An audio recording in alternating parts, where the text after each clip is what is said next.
هر خاوند له خپلې مېرمنې دغه غوښتنې لري. د ګډ ژوند ځینې اصول شته چې د خاوند او مېرمنې لخوا باید مراعات شي. یو له دغو اصولو څخه د خاوند هغه غوښتنې دي چې له مېرمنې یې لري. لومړی، جنسي اړیکې په ګډ ژوند کې ډېرې مهمې دي او د نارینه اساسي اړتیاو څخه شمیرل کېږي. له جنسي اړیکو وروسته له ښځو څخه د نارینه تمه د مینې او عاطفې څرګندول دي. لاس یې په لاس کې نیول، چاپي کول، ښکلول، ټوکې کول هغه څه دي چې له جنسي اړیکو وروسته نارینه ورته زیاته اړتیا لري. دویم، په ګډ ژوند کې یو له مهمو شیانو څخه چې سړی یې له ښځو څخه تمې لري احترام دی. که په دې خبره کې شک لرئ، له خپل خاوند څخه یې وپوښتئ او وبه ګورئ چې دا خبره سمه ده.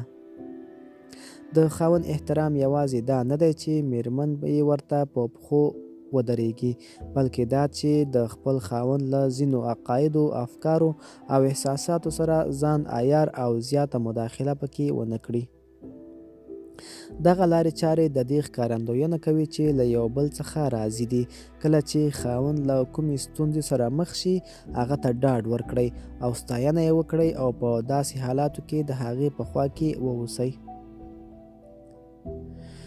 دریم، هغه څه چې احترام ته ډېره ورنږدې دي هغه ستاینه ده. د سړیو دا خوښیږي چې وستایل شي، مګر په یوه شرط چې تشویق او ستاینه باید حقیقي وي. سړی خپل ځان په ستاینه پوهیږي چې واقعیت لري که غوړه مالي ده. نو د تشویق په وخت کې دا ټکي باید په پام کې ونیسئ چې خاوند تر کومې کچې وستایل شي. څلورم، یو نارینه د ناکامۍ په حال کې مرستې ته اړتیا لري.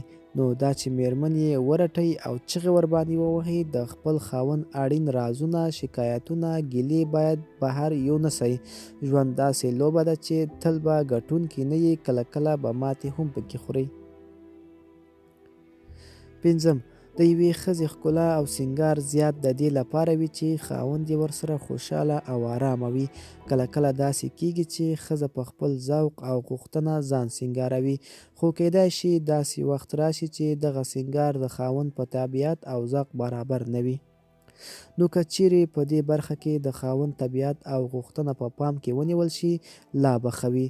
د ځان په سینګارولو کې ترې مشوره وغواړئ.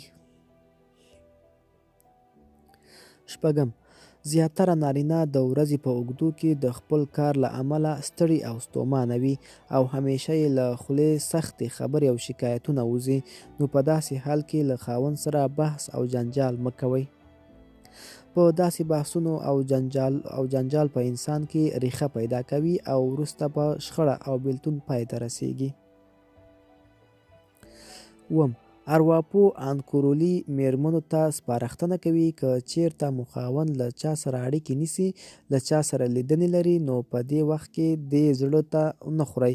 موږ ټول په خپل ژوند کې داسې یوې فضا ته ضرورت لرو چې باید هغه کار په خپله ترسره کړو او یا په خپله تصمیم ونیسو.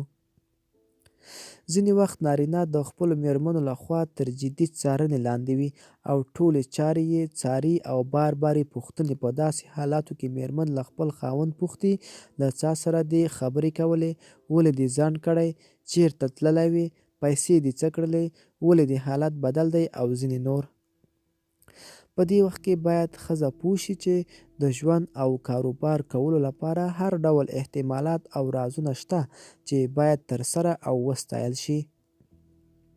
که چیرې د یوې ښځې له خوا همیشه خاوند ته دغه ډول خبرې کېږي، نو نه دا چې مېرمنې ته په یوې کومه نتیجه په لاس ورنشي، بلکې ژوند به یې په عبث خبرو تریخ شي.